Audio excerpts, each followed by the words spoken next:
You give me the motivation I need to crush the last two, you motherfucker. See you out there.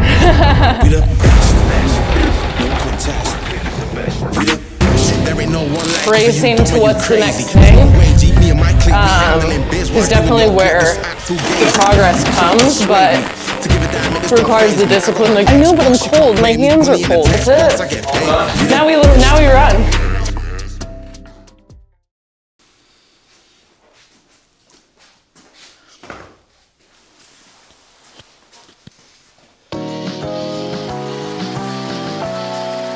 Now you give him everything you want, you understand? No.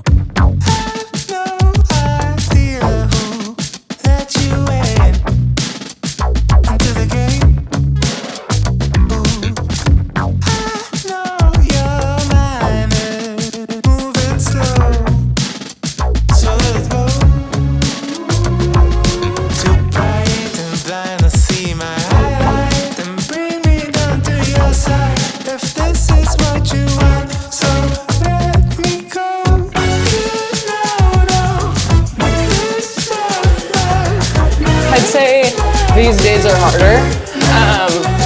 Number one, like, my favorite thing to do is to just go out, run 10 miles at like a moderate pace and like call it a day. So having focused workouts is definitely where the progress comes, but requires the discipline to go out and do it. Whether just like, oh, I feel like doing 6 miles. I do feel like doing 8 and just like going out and doing it. But this, lifting like this and running hard fatigues me in a way that like a long run never could.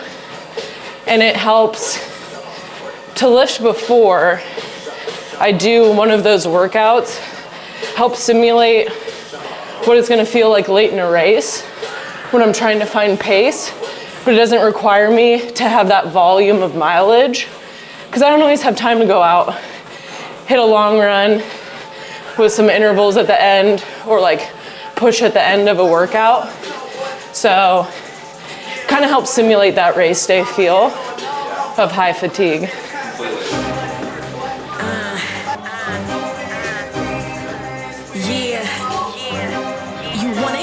For that bag, go get it one day, you can brag. You ain't gotta work for that bag, go get it one day, you can brag. I say that I have it, you know that I got it, no need to look all in the bag. Stunning like this cause I work so hard, I'm the best, I only speak facts. In the store, I'm popping them tags, a limited seller with stag. Clout chasing for the cash grab, I don't really want it that bad. If I say that I have it, you know that I got it, no need to look all in the bag.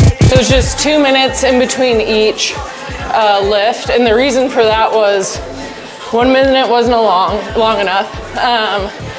90 seconds was too hard for me to like keep track of where I was. So I was like, all right, 2 minutes.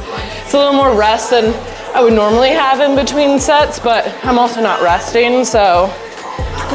So on no, in a chateau, counting that big dough. Your spirit on the gurney, by the plateau, snake in the grass, reap what you sow, lurking in leaves, hiding in trees. Spotlight on now, you can't sneak. Lip online now, you can't speak. You a real one now, here moving weak. Private jet, don't take care of your. My mind's kind of always racing to what's the next thing.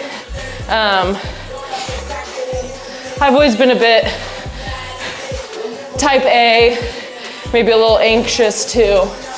So I'm always kind of like, okay, what's next? What's the plan? Am I ready? And it's like, I've done this so many times.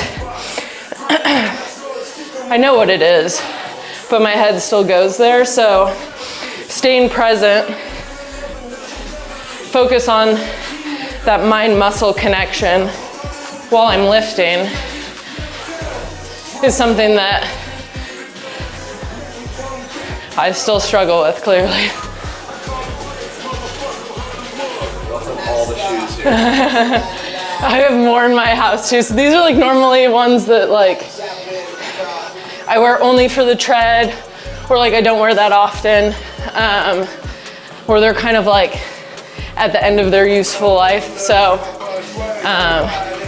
they get booted out here, but when you're running over 3,000 miles a year, gotta rotate shoes. Savage little baby and Fenty. Baddest little Betty the century. Internet, blow up. Superstar, I don't touch. Showing off, causing a frenzy. She leaving an imprint in your memory. Energy, focus. Superstar, glow up. Superstar, glow up. Fit drip so sick, man, I'm all throw up.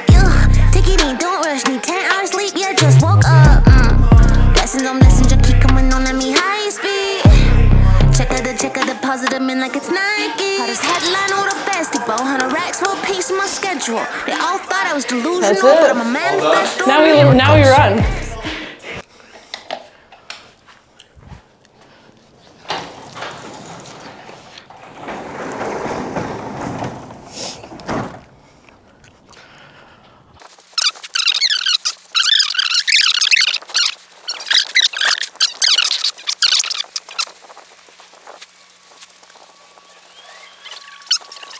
I can't tell you how many times I've had people be like, I wish I could just like strap a GoPro on you and see some of the things that you see during your runs, because it's wild. I don't think I want my parents to see some of the like things that happen while I'm running in LA. Taking the approach that I must just like look like I'm not worth the effort. It's like that's gonna be too tough, you know, like we're just gonna let her go. Okay. So pretty much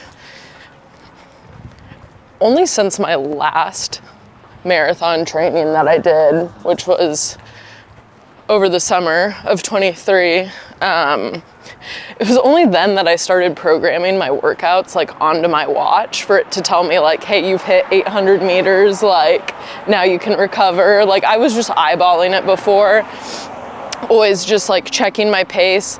Now it like tells me if I'm like within the range of what I'm trying to hit, and it just like takes so much of the mental strain off of it, where I'm just like, okay, now all I have to do is go out and like execute on what this is telling me to do. And it's almost like I can't believe I was just like out there winging it before. And although sometimes I do not listen to the paces that it's telling me, my recoveries are always just like, it's so hard for me to go as slow as I'm supposed to. Just get really excited. Part of discipline is, it's not just like doing the things that people perceive to be the difficult part, which is like hitting the interval. Like the discipline for me really kicks in when it's like, hit this recovery pace, like slow down. And I know I need to do that, and I've been a lot better at doing it lately. But early on in my kind of running journey, that was by far my biggest struggle, was I just wanted to push constantly. And it's always interesting, the people who will like hit me up and be like, I'm ahead of you on the leaderboard. I'm like, bro, it's Monday, like, you know.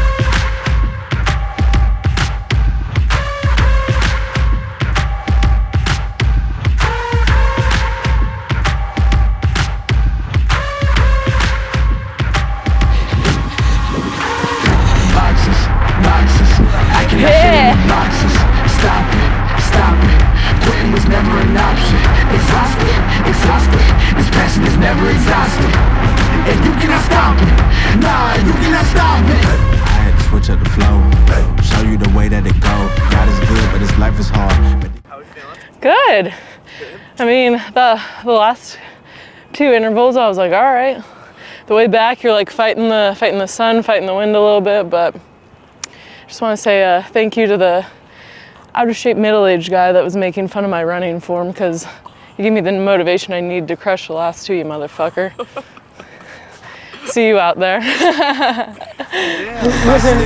Talking to God and there's so much he's showing me, shaping me, growing me, taking me sowing seeds, a growing tree. Y'all get a load of me, yeah.